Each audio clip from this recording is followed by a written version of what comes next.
When I sat meditating in a tiny medieval French church a few days before beginning the Camino de Santiago, I asked the question, what is my Camino to be about? Now, most people walk the Camino to explore a particular question, or to grieve a loss, or to find answers to some life dilemma. But other than walking in the great beauty of nature with a good friend, I wasn't yet clear on the purpose of my Camino. And the answer that I got really clearly in that meditation, almost like a voice telling me, it's about love.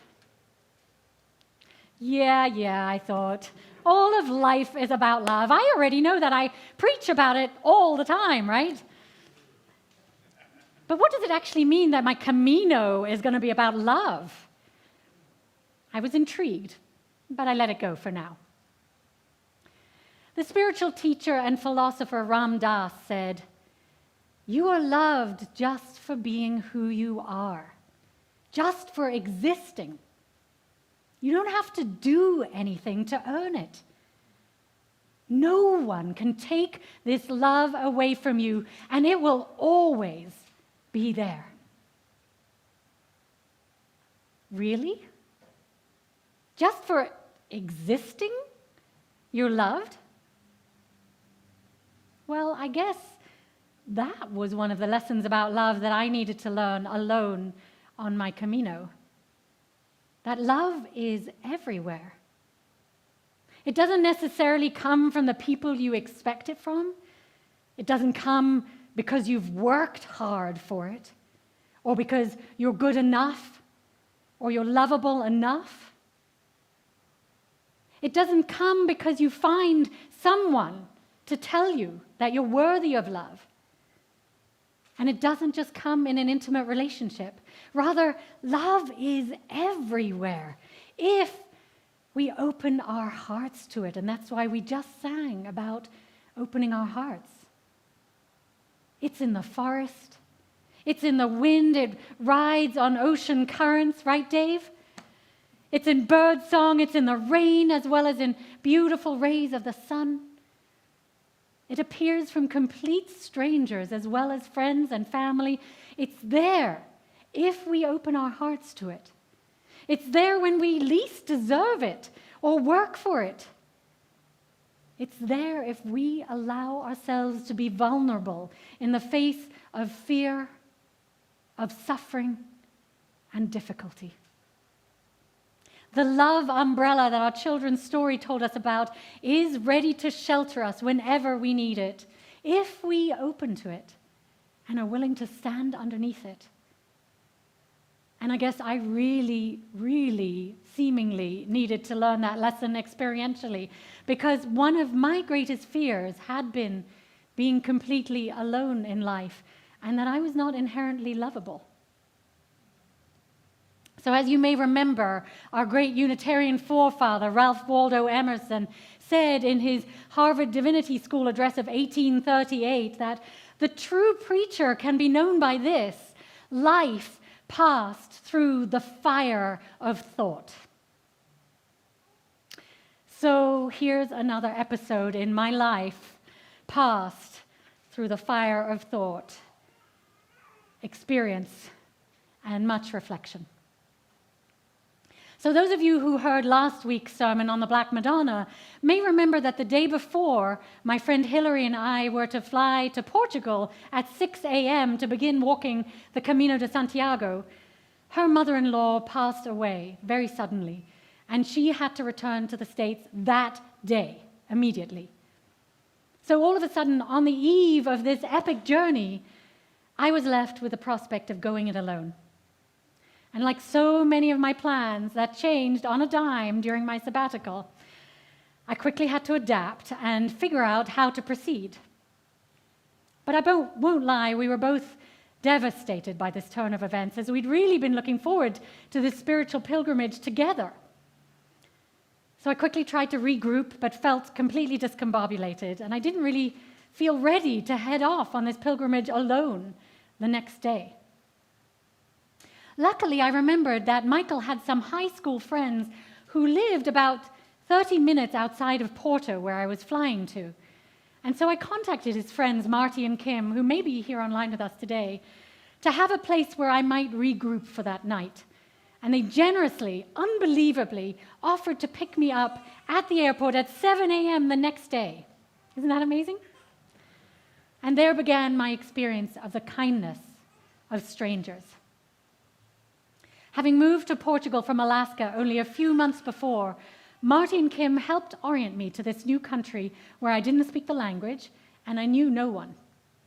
And not only did they pick me up from the airport, but they took me shopping for gear that I needed and fed me gourmet food. Oh my goodness. Marty is the most incredible cook, and he made me an extraordinary breakfast the next day before heading off on my Camino. Look at that. Oh my gosh. I live with fantasies of that breakfast, I have to say. It was so good. At their house, I was able to figure out what to do with my luggage, which we were originally, Hillary and I, going to get transferred while we walked. But instead, Marty and Kim offered to keep my suitcase while I took the bare minimum with me in a small backpack that they lent me. And this would give me the flexibility to see how far I could walk every day and then just find a hostel rather than having the pressure of getting to the place where the luggage transfers were going every day. And it turns out that Marty and Kim lived actually only a 2-hour drive from Santiago de Compostela. It takes 2 weeks to walk there, but only a 2-hour drive. That makes you really think, I have to say. And they generously offered to meet me there at the end of my pilgrimage to give me back my suitcase and return their backpack. It was extraordinary to receive such kindness and generosity when my plans had derailed, and it really helped me recenter and find the courage to set off on my own. So the next day, I felt a little bit more settled and more courageous and ready to undertake the Camino. And Marty drove me to Porto to begin my pilgrimage. And there I explored the beautiful town of Porto with its blue and white tile buildings. And if you've ever seen blue and white Delft pottery, that's all over the walls of buildings in Porto. It's just stunning. And it has beautiful riverside walks and a spectacular cathedral. And all pilgrims begin their Caminos by visiting that cathedral and picking up a pilgrim's credential. Now you carry this credential and it's kind of like a passport, and you need at least 2 stamps a day from towns that you walk through. And it's a way of proving that you've walked the Camino when you arrive in Santiago. And then I also bought the traditional Camino shell to attach to my backpack. So people would know as I was walking along that I was walking the Camino. And then I paid my respects to Santiago in Portuguese, or Santiago in Spanish, or Saint-Jacques in French, for St. James, the patron saint of pilgrims. And we had seen him in many churches, and there he was, a large statue of him, ready to send us off on the Camino. And the Camino is actually called the Way of St. James. So I got oriented and figured out the route I would begin the next day, because you have a choice of an inland route or a coastal path. And the next morning I got up early, bought myself one of Portugal's famous pastel de nata pastries. Oh my goodness, they are so good. I would go back just for those. And I began my Camino. See how tiny that backpack was? For 2 weeks, seemingly, I walked along the river out to the ocean, singing songs that I'd learnt at the Taizé Monastery just a few weeks earlier, following the yellow Camino arrows. The weather was beautiful, and about an hour into my walk, I met another pilgrim from Germany, and we walked together for the rest of the day. He was a young 30-year-old extreme fitness fanatic who nevertheless started complaining about the pain in his feet halfway through our day. It made me not feel quite as old and decrepit as I was starting to feel. We ran into other pilgrims and ended up walking about 17 miles that first day. And we could barely move when we got to the hostel. My knees were buckling in pain because they weren't used to carrying a backpack, because I hadn't trained with a backpack, thinking I was not going to be doing that. And I certainly hadn't walked that far ever before. And so that night I stayed in my first hostel dorm in which you share a room with 10 strangers, men and women together in the same dorm. And a very kind Portuguese woman, a massage therapist, was offering services to pilgrims in pain. She'd walked the Camino herself, and she knew the impact on the body. So she offered to share her healing gifts with strangers. And she rubbed a special analgesic cream into my knees so I could at least sleep that night. The next morning, I hate to say, but my knees were still hurting, but I put the backpack on and set off along the coast. And I figured I would just have to walk through my pain, and eventually it would subside. On that sign you see, you head north to Santiago, or you head south with the blue signs to another pilgrimage to Fatima, a place in Portugal. And my knee pain did subside after about 3 hours of walking. And that's what they say on the Camino, just keep walking and things will resolve themselves. And along the route, I kept seeing signs for a little bed and breakfast by the name of Villa Amor, or the House of Love. Well, you know me.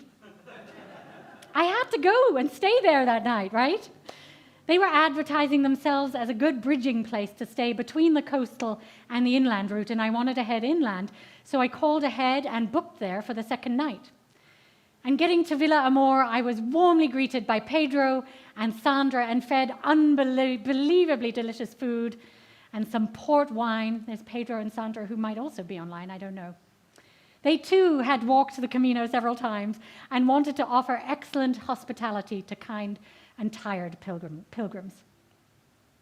Next day, I continued refreshed through fields, past ancient stone walls which had the Camino arrow on it, past a shoe graveyard, which, boy, I wish I could have returned to afterwards, and beautiful historic towns. I was really getting into my stride. My knees still hurt, but I trusted that I could walk through the pain. And I sang and I wrote chants as I walked alone. And then I ran into a few women, one from South Africa and the other from Davis, California. And we walked together for a little while until we reached a big signpost. And this signpost offered the opportunity for a detour up a small mountain to see a medieval church. Or you can see it's kind of the dotted route there going through the woods. Or you could continue on level ground through the town, the straight and narrow road. And of course, the other women, well, you know, me being somewhat of a medieval church junkie by this time, well, I thought, well, I'm going to take the mountain detour. It looks gorgeous. And, you know, I'd like to get a break from walking through towns. And I tried to enroll the other women in coming with me, but they thought I was absolutely crazy and told me no way were they going to do the extra kilometers up a mountain. So they headed off on the straight road, and I took the road less traveled. Well, I loved my scenic hike up. It was beautiful, and I meditated up in the gorgeous 12th century church under the watchful eye of Mary, the Virgin Mary, and I had a little lunch. And then it's beautiful, right? Totally worth going up there. And then I began my descent. And there was no one else around. Completely, no, not yet. There was no one else around. What I didn't realize was that the descent included steep, moss-covered, ancient stone stairs, and it had begun to rain. I made my way gingerly down the steep steps through the forest in the drizzle. And all of a sudden, I lost my balance. I slipped on the slick stairs, the backpack, threw off my center of gravity, and I fell down a number of stairs. And mercifully, the backpack cushioned my head in the fall, but both my ankles twisted, I could almost hear them snap, and I found myself lying on the ground, staring up at the trees in a lot of pain. And now you can have the one photo I took in that moment. Not quite sure how I managed to do that, but I took my shoes off, and I actually think my shoes were responsible for the injury. As I tried to right myself, I realized that my feet were really hurt. And I must have sprained my ankles, I thought. And it was raining harder now. How was I going to continue in such pain? I knew the nearest town was about an hour and a half walk from here. And so I railed at God lying on the floor, or whatever guardian angels I might have, and I said, I trusted you. I thought this journey was supposed to be about love. Well, I'm not feeling it now. And I'm lying here in pain, not clear how to get up, and there's no one coming, no one here, and I don't want to die alone in the forest. Tears streamed down my face as I lay there in shock. But I realized it was unlikely that anyone was going to find me there, so I had to find a way to get to a road. So I got up, and I limped, put my backpack on, and limped down the stairs in a lot of pain, another 200 yards or so until I found a road. And there by the side of the road was the irony of a huge stone cross with a concrete platform underneath. And so I sat on that platform beneath the cross thinking, well, God, if you're there, this is your chance to prove yourself. I'm sitting under a cross, and if I can't get help here, well, then I'm doomed, and you're going to have to prove yourself really hard that you exist. About 10 minutes later, a car drove by. So hopeful, I put out my hitchhiking thumb, but the car just drove by without stopping. I couldn't believe it. My heart sank. Unfortunately, this was a rarely frequented road because the only folk that were going up there were people wanting to go pray in the 12th century church. So I waited, and I waited, and no one came. And I started to feel really despondent, especially because I realized my phone didn't have any reception either. And then finally, about 20 minutes later, another car came down the hill, and this time I was frantically gesticulating and waving wildly, trying everything to get them to stop. And mercifully they did. And a very nice man named Victor got out, and he actually spoke some English, and he'd just taken his parents-in-law up the mountain to the church and was on his way back down to town. And he offered to take me to hospital. Oh, I don't need to go to hospital, I said. I announced confidently, thinking that I didn't want to make a fuss.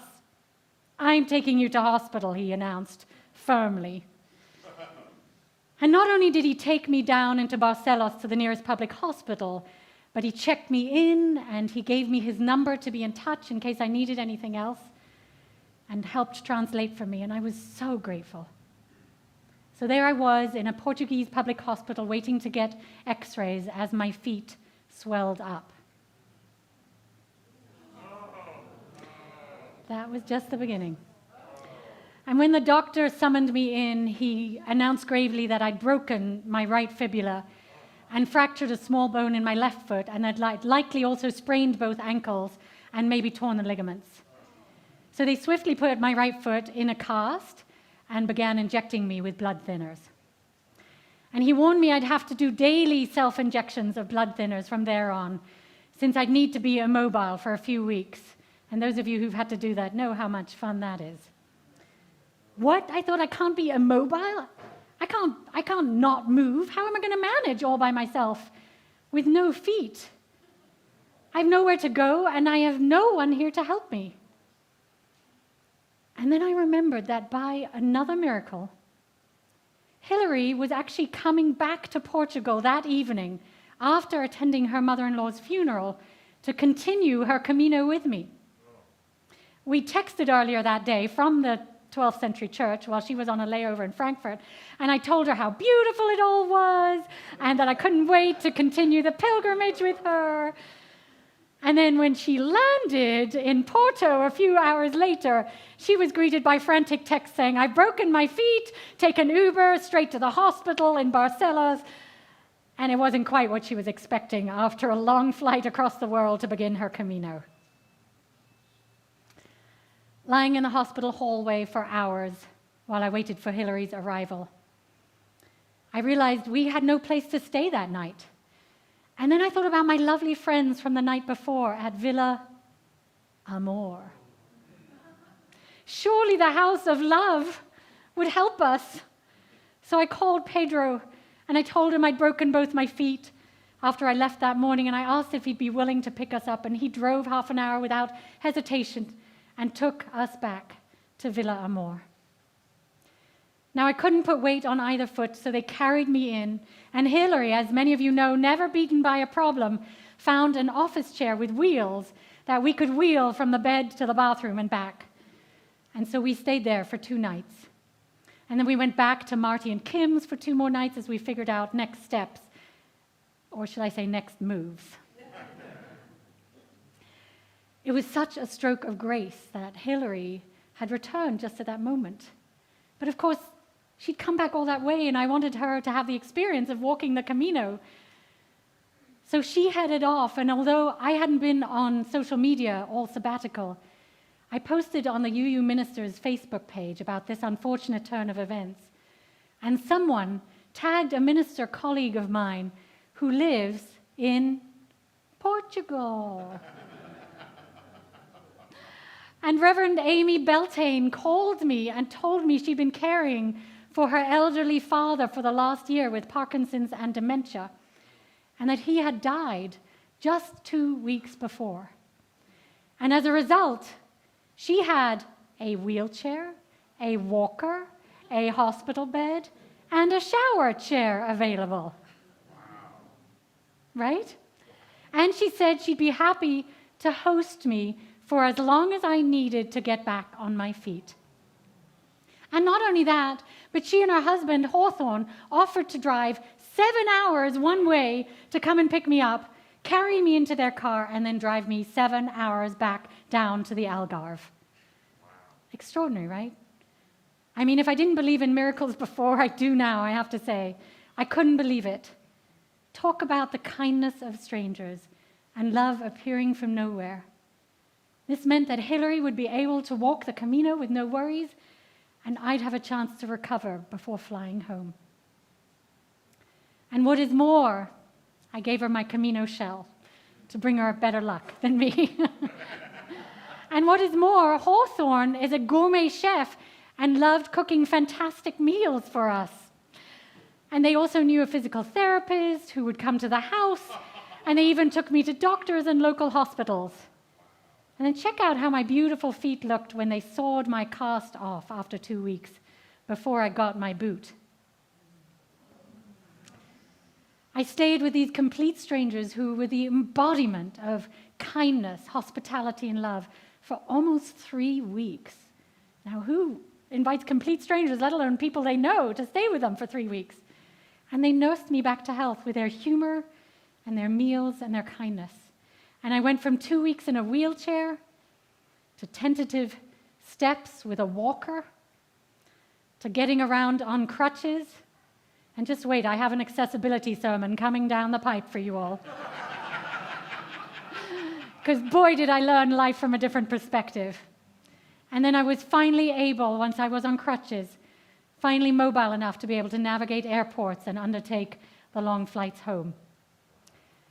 But more than that, Amy and Hawthorne taught me that complete strangers would open their house and care for me 24/7. They showed me such love and compassion in my weakest, most vulnerable, decrepit moments. They didn't decide I was worthy of their love or that I was a good enough friend. They just offered me love and care because that's the kind of people they are. And I learned that love doesn't come because you earn it. It comes because people are willing and able to give it to you. Love isn't about whether we're lovable, but rather about our capacity to let it in from those who are able and willing to give it to us. Love is available from people whose hearts are open, who feel connected to others, and who want to be of service. So staying with them was one of the most healing times for me, not just for my feet, but for my heart. I learned to trust in and receive the kindness and love of strangers. They owed me nothing and gave me everything. And thankfully, Amy shared that I was of some service to her too, as a friend who helped her transition from full-time caregiving and the grief of losing her father to caring more easily for someone who is actually lower in maintenance. I recently heard an interview with a poet, philosopher, and writer, Mark Nepo, and he shared a similar experience about his cancer journey. When he was at his lowest and most vulnerable, he learned that if he kept his heart open and was willing to share with those around his vulnerability, love showed up again and again to support him on his healing journey. The key was to keep his heart open, no matter how hard things got. Many people want to help, given the chance. I know so many of you here are that way. Many want to love and be of service. And that's what I learned. The gift of vulnerability and keeping my heart open, being stranded in a foreign country, required me to be so open to the world around that love appeared. In fact, I look back and I wouldn't trade that experience of breaking my feet, because it taught me so much about kindness, about resilience, and that there is infinite good out there for us all to tap in. We hear so much and see so much about hate and cruelty and unkindness, but I tell you, my friends, there is infinite good and love out there. And that also gave me the strength to navigate the current complexities of my life. And I have a much deeper knowing now that no matter how hard life gets, it will all be okay. Especially if we're able and willing to open our hearts to one another, to both give and receive love. So I invite us all to look within and see how you might open your hearts further. Can you experiment with trusting that love is everywhere? Where could you answer the call of love to share with strangers in need? Whose life might you touch with your love umbrella? I look forward to learning from you. May it be so. Amen.